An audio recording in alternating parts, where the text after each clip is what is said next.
बिस्मिल्लाहिर्रहमानिर्रहीम। अस्सलाम वालेकुम नाज़रीन, मैं हूं आपका होस्ट अहमद फवाद। अहम खबरों के साथ आज के व्लॉग में आपकी खिदमत में हाजिर हुआ हूं। पहली बड़ी ब्रेकिंग न्यूज़ तो यह है कि अमेरिकी सदर ट्रंप को हटाने का फार्मूला तैयार कर लिया गया है। अमेरिकी पार्लियामेंट यानी कि अमेरिकी कांग्रेस में इस हवाले से बाकायदा तौर पर जो कार्रवाई है ना, इसका भी आगाज हो गया है। ट्रंप ऑलरेडी अमेरिकी कांग्रेस में दोनों ऐवानों में अपनी जो अक्सरियत है वो खो चुका है, सेनेट में भी और अमेरिकी ऐवान नुमाइंदगान में भी। इसके अलावा मीडिया में भी अचानक से ट्रंप के अगेंस्ट जो बयानिया है ना वो बनाया जा रहा है, और बयानिया भी ये बनाया जा रहा है कि ट्रंप जो है वो जहनी तौर पर अनफिट है सदारत को संभालने के लिए। मैं एक बात आपको वाजे करता चलूं कि इसी बुनियाद पर ही ट्रंप को हटाकर जेडी वैंस को नया सदर जो है वो बनाया जा सकता है। बाकायदा तौर पर जो स्लोगन्स हैं वो रेडी किए गए हैं, वो स्लोगन्स ट्रंप के अगेंस्ट चलाए जा रहे हैं, ट्रंप के अगेंस्ट कंपेन जो है वो की जा रही है।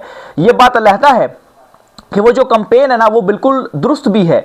मिसाल के तौर पर ट्रंप के हवाले से ये कंपेन चल रही है कि ये ब्रीफिंग्स के दौरान सो जाता है, इवन के ईरान और अमेरिका के दरमियान जो जंग चल रही है, इतने इंपॉर्टेंट मामले के ऊपर जब उसे ब्रीफिंग दी जाती है वो सो जाता है।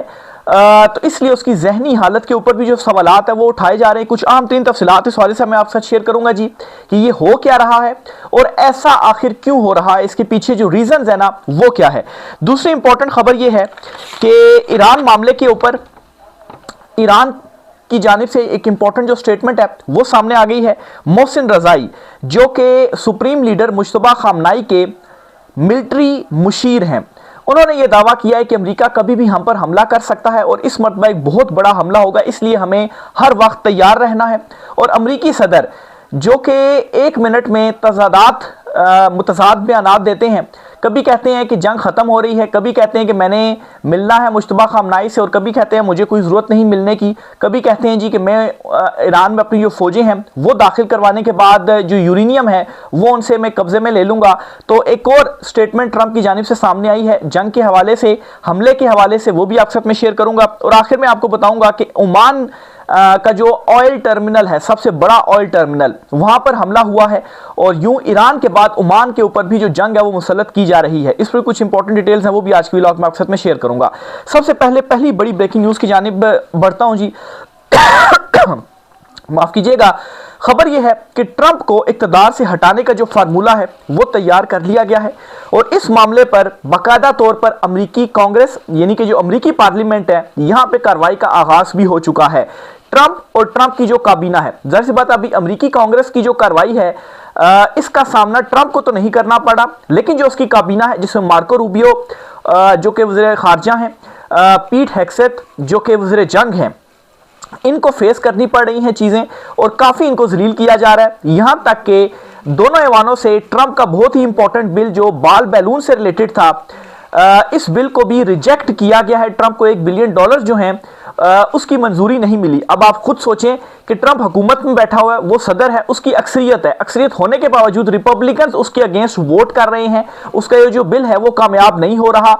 यहां तक कि ट्रंप के ऊपर इस तरह का कोई बिल लाने का जो उसका इख्तियार है, इसके ऊपर भी पाबंदी लगाने के हवाले से खुद जो रिपब्लिकन्स हैं उसकी जमात के लोग वो बात कर रहे हैं कि हम ऐसा कानून लेकर आएंगे। बहरहाल जी, ट्रंप के अगेंस्ट एक जो बयानिया है वो अचानक से मीडिया पर चलना शुरू हो गया है, और मीडिया पर बयानिया चलने का मतलब ये है कि चीजें आपके अगेंस्ट शुरू हो चुकी हैं, आपको हटाने के लिए जो मामलात है ना वो तय किए जा रहे हैं। एक तो दोनों ऐवानों में, सेनेट में भी और अमेरिका जो ऐवान नुमाइंदगान है, दोनों ऐवानों में ट्रंप अपनी अक्सरियत खो चुका है। जो एक बिल पास हुआ है सेनेट में और ऐवान नुमाइंदगान में 215 वोट और सेनेट में 53 वोट ट्रंप के अगेंस्ट पड़े हैं, यानी कि वो अक्सरियत खो चुका है। और हक में जो है वो उसके 47 सेनेट में और अमेरिकी ऐवान नुमाइंदगान में 208, यानी कि 7 वोट यहां पर कम है, और सेनेट में 6 वोट जो है वो ट्रंप के कम हैं। बहरहाल जी, मीडिया में क्या हो रहा है, मीडिया में मुसलसल ये चीजें डिस्कस हो रही हैं और बाकायदा तौर पर स्लोगन शेयर किए जा रहे हैं ट्रंप के हवाले से कि ये मेंटली तौर पर अनफिट है। मैं ये बात वाज़ेह करता चलूं, इसी बुनियाद पर ही ट्रंप को हटाकर और नया सदर यानी कि जो एक फार्मूला है उसके तहत जेडी वैंस जो है वो सदारत की नशिस्त संभालेंगे अगर ट्रंप को हटाया जाता है। तो ये एक बयानिया बनता जा रहा है कि वो जहनी तौर पर ठीक नहीं है, उसके बाकायदा तौर पर जो सबूत है वो दिखाए जा रहे हैं। मिसाल के तौर पर नंबर 1 ये दिखाया जा रहा है और अमरीकी कांग्रेस में भी इस हवाले से कार्रवाई हो रही है और सबूतों के साथ कार्रवाई हो रही है कि ट्रंप अचानक से ब्रीफिंग्स के दौरान जो है वो सो जाता है। इवन के उसकी जो वीडियोस हैं वो चलाई जा रही हैं, मार्को रूबियो को बिठाया जा रहा है और उसको बताया जा रहा है कि ये आप ब्रीफिंग दे रहे हैं ईरान और अमेरिका जंग के हवाले से, और इतनी इंपॉर्टेंट मामला है, इतना इंपॉर्टेंट इशू है, इतने इंपॉर्टेंट इशू के ऊपर ट्रंप को जो ब्रीफिंग है वो दी जा रही है और ट्रंप क्या कर रहा है जी कि वो सोया हुआ है। तो ये और फिर इसके अलावा सिर्फ यही नहीं, 1 मिनट के अंदर वो मुतज़ाद बातें करता है। मिसाल के तौर पर उससे एक सवाल किया गया, कल ब्रीफिंग भी हुई है अमेरिकी व्हाइट हाउस में, उससे सवाल किया रिपोर्टर ने कि जो सीज फायर है, सीज फायर का मतलब क्या है, आपके नजदीक सीज फायर किसे कहते हैं? तो ट्रंप ये कहता है कि सीज फायर का मतलब ये है कि जब आप चाहें आप हमला कर सकते हैं। मतलब इस किस्म की जो नॉनसेंस बातें हैं वो ट्रंप की जानिब से की जा रही हैं। अब कौन सी डिक्शनरी में सीज फायर का मतलब ये है कि जब आपकी मर्जी हो आप हमला कर लें, तो फिर जंगबंदी या सीज फायर फिर हुआ क्या? जंगबंदी इस तरह से तो फिर नहीं होगी ना, जंगबंदी तो इस तरह से होगी कि अब सीज फायर हुआ है और दोबारा आप हमला नहीं कर सकते। तो बहरहाल कुछ स्लोगन्स ट्रंप के अगेंस्ट वो भी चलते जा रहे हैं, कुछ स्लोगन्स मैं आपके साथ शेयर भी करता हूं जी। मिसाल के तौर पर एक स्लोगन चल रहा है जी, Trump has money for everything. ये आप अपनी स्क्रीन पर भी देख रहे होंगे, इसमें पॉइंट्स में बुलेट्स की फॉर्म में जो है वो चीज डिटेल्स दी हुई हैं कि ट्रंप ये सारी जो फजूल खर्चियां हैं वो तो कर रहा है, लेकिन उसे हेल्थ के हवाले से, हेल्थ केयर के लिए उसके पास कोई जो मनी है वो अमेरिकन अवाम के लिए नहीं है। तो ये एक स्लोगन चल रहा है ट्रंप के अगेंस्ट। फिर उसके बाद एक और स्लोगन आप देखेंगे अपनी स्क्रीन के ऊपर, the best and the brightest was not elected, the worst and the dumbest was selected. यानी कि जो बेस्ट था वो आपने इलेक्ट नहीं किया, बल्कि जो सबसे बुरा था उसे आपने सेलेक्ट किया है। फिर इसके अलावा ये एक और तस्वीर दिखाई गई है, इसमें दिखाया जा रहा है जी कि ओबामा का व्हाइट हाउस और नीचे ट्रंप का व्हाइट हाउस। ट्रंप का व्हाइट हाउस सारा जला हुआ है और जो ओबामा है उसका व्हाइट हाउस जो है वो बड़ा ब्राइट करके दिखाया गया है।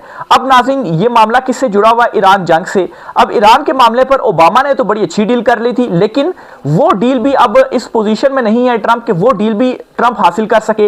हालांकि ट्रंप की जानिब से क्या किया गया, बड़ी भड़कें मारी गई, बड़ी बातें की गई कि मैं सबसे अच्छी जो डील है वो ईरान से करूंगा, लेकिन उल्टा क्या हुआ कि उल्टा भागना पड़ रहा है। जो कुछ अमेरिका के पास था, जो एक अमेरिका की जो एक वर्थ थी आप कहें, या जो एक उसका रोब दबदबा था खित्ते का बतौर चौधरी, वो खत्म हो रहा है। उसका अपना जो इत्तेहादी है नेटो, वो उसके साथ खड़ा नहीं हुआ।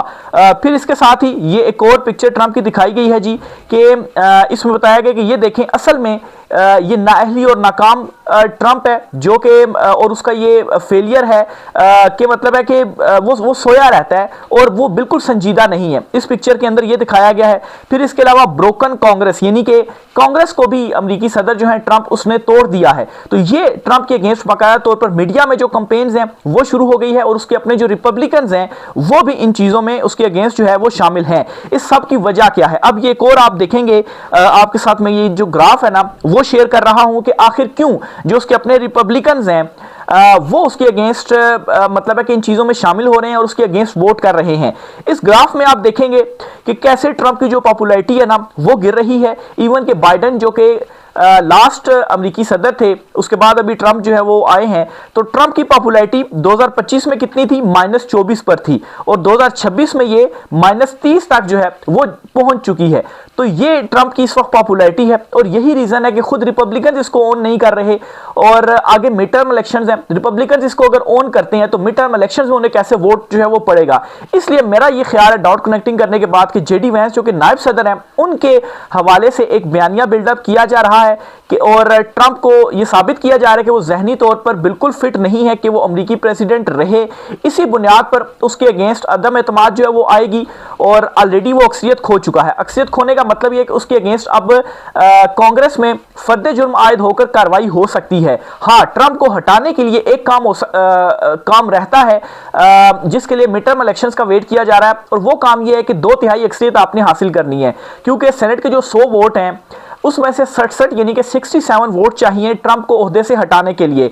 आप 51 वोटों से तो ये होगा कि आप वो जो फर्द जुर्म है ना वो आप लगा देंगे ट्रंप के ऊपर और कार्रवाई का आगाज आप कर देंगे, लेकिन उसकी कामयाबी के लिए आपको 67 जो वोट है ना वो चाहिए। तो बहरहाल अभी उसी तरफ चीजें बढ़ रही हैं। मिड टर्म इलेक्शंस का वेट किया जा रहा है कि अगर इन इलेक्शंस में ट्रंप को बुरी शिकस्त होती है, वो सीटें हासिल नहीं कर पाता, तो अभी 53 तादाद है, तो 14 नशिस्तें या 14 वोट जो है वो डेमोक्रेट्स और जो अपोजिशन है ट्रंप की उन्हें चाहिए। और 14 वोट्स अगर वो हासिल कर लेते हैं मिड टर्म इलेक्शंस के बाद, उनके मजीद बढ़ जाते हैं या वो रिपब्लिकन्स को अपने साथ मजीद मिला लेते हैं, तो फिर इसका मतलब क्या है कि ट्रंप की जो सदारत है ना वो गई। तो ये इस वक्त एक जो फार्मूला है वो तय किया गया है ट्रंप को हटाने के लिए, और इसके ऊपर बाकायदा तौर पर ये जो काम है ना वो भी शुरू हो चुका है और मीडिया में जो कैंपेन है वो शुरू हो गई है। यहां तक कि ट्रंप को ये भी दिखाया जा रहा है कि देखें, ट्रंप मीडिया को भी गालियां निकाल रहा है और कह रहा है जी कि ये फेक मीडिया है और ये जो झूठी खबरें हैं ना वो देता है। दूसरी तरफ ईरान वाला जो मामला है वो संभले नहीं संभल रहा। ट्रंप अब तो ये मामूल बन गया है, कभी वो कहता है जी कि मुआहदा हो रहा है, मैंने हमला नहीं करना। अभी कल उसने ट्वीट्स की हैं और अपनी ट्वीट्स में, अपनी स्टेटमेंट्स में ट्रंप ने कहा कि मैं तो हमला ही नहीं करूंगा ईरान के ऊपर। ये ट्रंप ने कहा, कल के व्लॉग में भी मैंने ये डिटेल्स आपसे शेयर की थी। आज ट्रंप जो है वो क्या कहता है, आज ट्रंप ने व्हाइट हाउस में ब्रीफिंग दी है और उसमें ये स्टेटमेंट दी है कि मैं ईरान में जब चाहूं अपनी जो फौजें हैं वो दाखिल कर सकता हूं और जो यूरेनियम है, अफजूदा यूरेनियम है, वो उनसे अपने कब्जे में ले सकता हूं और मुझे किसी मुआहदे की जरूरत नहीं है। फिर ट्रंप ये भी कहता है कि जो मुश्तबा खामनाई है, मुझे उनसे कोई जरूरत नहीं है मिलने की, मैं उनसे भला क्यों मिलूंगा। अभी कल ट्रंप ने क्या स्टेटमेंट दी थी, वो कहता नहीं, हमने ईरान से जंग नहीं लड़नी, मैं और ईरान से हमने जो मुआहदा है वो करना है, और अपनी शराइत भी उसने कम कर दी थी कि अफजूदा यूरेनियम अगर वो हमारे हवाले करते हैं तो फिर हम जंग जो है वो मुकम्मल तौर पर उनसे खत्म कर देंगे। ये ट्रंप कह रहा था। और फिर वो कह रहा था जी कि मेरी बड़ी चाह है कि मैं मुश्तबा खामनाई जो कि सुप्रीम लीडर है ईरान के, उनसे मैं मुलाकात करूं और मैं ईरान जाऊंगा और उनसे जो मुलाकात है वो करूंगा। अब आप देखें कि ये दो मुतज़ाद स्टेटमेंट्स ट्रंप देता है।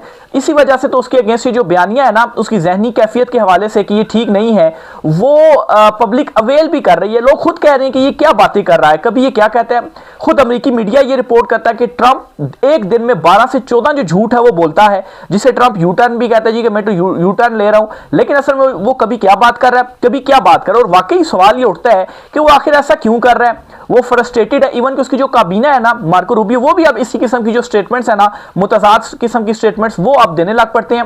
मिसाल के तौर पर उन्होंने एक स्टेटमेंट दी कि हमने जो ईरानी बहरिया है उसे हमने तबाह कर दिया और उसके जो जहाज़ों का मलबा है वो समंदर की तह में पड़ा हुआ है। लेकिन दूसरी तरफ जो है अबनाए हरमूज के हवाले से वो मुतालबे कर रहे हैं कि इसको खुलवाया जाए या ईरान जो है वो इसको खोले। भी अगर उनकी बहरिया खत्म हो गई है तो फिर अबनाए हरमूज के ऊपर कंट्रोल फिर किसका है, आप जाएं और वहां पर कंट्रोल फिर कर लें, आपको कोई रोकने वाला तो नहीं है। तो मुतज़ाद जो स्टेटमेंट्स हैं वो भी अब देने लग पड़े क्योंकि अब उनसे डिफेंड नहीं हो पा रहा, चीजें उनके हाथ से निकल चुकी हैं। दूसरी तरफ ईरान जो है, ईरान के जो एडवाइजर हैं, सुप्रीम लीडर मुश्तबा खामनाई के जो मिलिट्री एडवाइजर हैं, उन्होंने जी एक बहुत ही इंपॉर्टेंट स्टेटमेंट दे दी है। इस स्टेटमेंट में जी उन्होंने बुनियादी तौर पर ये कहा है कि जो अमेरिका है, ये बल्कि 2 जगहों पर रिपोर्ट हुई है और इसमें वो ये कहते हैं जी, इनका नाम है मेजर जनरल मोहसिन रजाई, ये military adviser to Iran supreme leader. ये कहते हैं जी कि आप तैयार रहें, ईरान के ऊपर कभी भी बड़ा जो हमला है वो किया जा सकता है और अमेरिका ये हमला करेगा, लेकिन ईरानी कौम तैयार रहे, अगर हम पे हमारे ऊपर जो हमला है वो होता है तो हम अमेरिका को इस मर्तबा घर तक छोड़कर आएंगे। जाहिर सी बात है, अब उनके जो मिलिट्री एडवाइजर हैं मोहसिन रजाई, वो इतनी बड़ी जो स्टेटमेंट है वो ऐसी हवा में तो नहीं दे सकते हैं। और ईरान की या ईरान की लीडरशिप के ऊपर या उनकी स्टेटमेंट्स के ऊपर इसलिए भी एतबार आता है कि ट्रंप की मुतज़ाद स्टेटमेंट्स मैंने आपके सामने रख दी हैं। कल वो क्या बात करता है, कल वो जंगबंदी की बात करता है, हमले से इनकार की बात करता है, और आज वो फौजें भेजने की जो बात है वो करता है। और ये एक दो मरतबा नहीं, ट्रंप हर हफ्ते इसी किस्म की जो स्टेटमेंट्स है ना वो दे रहा होता है। तो इसलिए ट्रंप की किसी भी स्टेटमेंट के ऊपर अब जो एतमाद है ना वो नहीं रहा। बाकी जी ईरान ने खैर मैसेज पहुंचा दिया है कि हम रेडी हैं, अगर आप हमला करना चाहते हैं तो इस मरतबा हम आपको घर तक छोड़कर आएंगे। ये मोहसिन रजाई हैं, उनकी जानिब से जो स्टेटमेंट है वो दी गई है। इसके अलावा उन्होंने Iran advisers warns US to accept Tehran term और फेसिस कॉन्सिक्वेंसेस, साथ में उन्होंने ये भी कहा कि हमारी जो शराइत है वो मान लें, अदरवाइज फिर आपको जो नताइज हैं वो भुगतना पड़ेंगे। तो ये जी मुख्तलिफ आलमी मीडिया प्लेटफॉर्म्स हैं जहां पर ये जो चीज़ें हैं ना वो रिपोर्ट हो रही हैं, और ये बड़े संजीदा और इंपॉर्टेंट जो शख्सियत है, इंपॉर्टेंट ओहदे पर जो मौजूद शख्सियत है, उनकी जानिब से ये स्टेटमेंट्स हैं। तो इसलिए जी अगर कोई ये समझ रहा है कि ट्रंप की स्टेटमेंट के बाद अब कोई हमला नहीं होगा, तो ऐसा बिल्कुल भी नहीं है। और ट्रंप इतनी हिम्मत करेगा कि ईरान के ऊपर हमला करे, इस चीज़ को भी डिनाई नहीं किया जा सकता। तो मामलात इस वक्त बहुत ज़्यादा फंसे हुए हैं। दूसरी तरफ नाज़रीन, ये एक जो है वो थ्रेड जो है वो जारी किया गया है, और इस बुनियादी तौर पर एक ट्रैवल गाइड जो है वो किया गया है, और इसमें यूएस सिटीजन्स को खास तौर पर गाइड किया गया है कि इन ममालिक में आप अगर मौजूद है तो यहाँ से निकल जाएं, और अगर आपका कोई विजिट करने का प्लान है तो आप अपना जो विजिट है ना वो कैंसिल कर दें। अब अगर डॉट कनेक्टिंग की जाए तो एक तरफ मोहसिन रज़ाई जो है उनकी स्टेटमेंट, और दूसरी तरफ ये एडवाइजरी जारी जो है वो होना, ये थ्रेड जारी होना, ये बहुत सारे जो सवालात है वो जन्म लेता है कि क्या वाकई कोई यूएस बड़ा हमला तो नहीं करने जा रहा। इनमें जी जिन कंट्रीज के हवाले से ये एडवाइजरी जारी की गई है, इनमें जो है वो एक जो अरब ममालिक है, गल्फ ममालिक है, वो तमाम है। इनमें कुवैत है, जॉर्डन है, ओमान है, कतर है, सऊदी अरेबिया है, यूएई है, इनके हवाले से जारी किया गया है। इसके अलावा इवन के ईरान के हवाले से भी ये जो एडवाइजरी है वो जारी की गई, और भी दीगर ममालिक के हवाले से इसमें ये जो एडवाइजरी है वो यूएस जो सिटीजन्स हैं उनके लिए जारी की गई हैं। इसके साथ ही जी एक और इंपॉर्टेंट खबर भी आपके साथ शेयर करता चलूं कि कैसे ओमान के ऊपर जो एक अटैक है ना वो किया गया, और बज़ाहिर इस अटैक के हवाले से ये बताया जा रहा है कि अमेरिका या इसराइल जो है वो इनमें से किसी ने अटैक किया है, क्योंकि ये चाहते हैं कि अरब और जो ईरान है ना वो आपस में लड़ें। अब ये जी एक हेडलाइन है कि ओमान ने जो है वो अपनी जो उनकी सबसे बड़ी एक ऑयल टर्मिनल है, ये मिना अल फहाल, यहाँ पर एक ड्रोन जो हमला है वो किया गया, और इस ड्रोन हमले के नतीजे में उन्होंने अपने जो तमाम ऑपरेशंस है ना वो सस्पेंड कर दिए हैं। अब ड्रोन के हवाले से ये कहा जा रहा है कि ये ईरानी साख्त का ड्रोन है, यानी कि जिस तरह के ईरान के ड्रोन होते हैं उस किस्म का ये ड्रोन है। बहरहाल इस तरह पहले भी हो चुका है, यूएई और सऊदीया के ऊपर भी इस तरह के अटैक्स हुए, लेकिन असल में उन्हें डिनाई किया गया ईरान की जानिब से।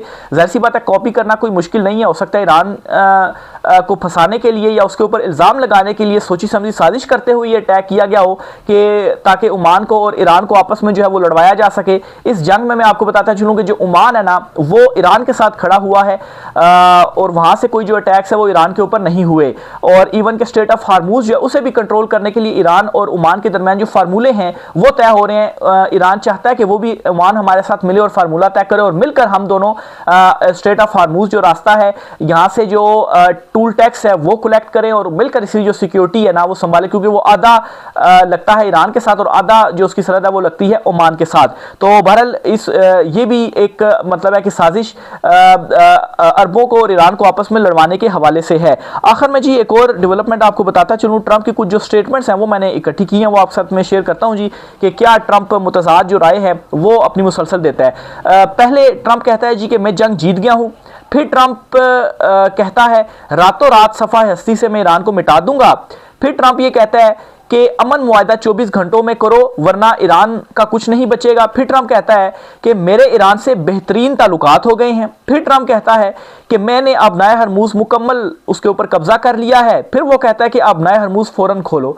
अब आपने कब्जा कर लिया तो आप अपने आप से मुतालबा कर रहे हैं खोलने का, तो ये आप जाहिर सी बात है उसकी मेंटल हेल्थ के ऊपर जाहिर सी बात है जो सवालात हैं वो उठेंगे। फिर आखिर में वो कहते हैं जी, ट्रंप कहता है कि मैं आयतुल्लाह मुश्तबा खामनाई से मिलने ईरान जाऊंगा और मेरे लिए एक एहसास की बात होगी, और फिर उसके बाद वो कहता है कि नहीं मुझे तो कोई ज़रूरत ही नहीं है, मैं उनसे क्यों मिलने के लिए जो है वो जाऊंगा। तो अब ऐसे शख्स को मतलब है कि आप ये नहीं कहेंगे कि वो मेंटली तौर पर अनफिट है, तो फिर और क्या कहेंगे। तो बहरहाल जी ये चीज़ें ट्रंप के अगेंस्ट खुल गई हैं। इस वाले से मजीद जो भी डिटेल्स होंगी आपसे शेयर करते रहेंगे, राय का साथ कमेंट बॉक्स में कीजिएगा। आज की व्लॉग से इतना ही, इजाज़त दीजिए, अल्लाह हाफिज़।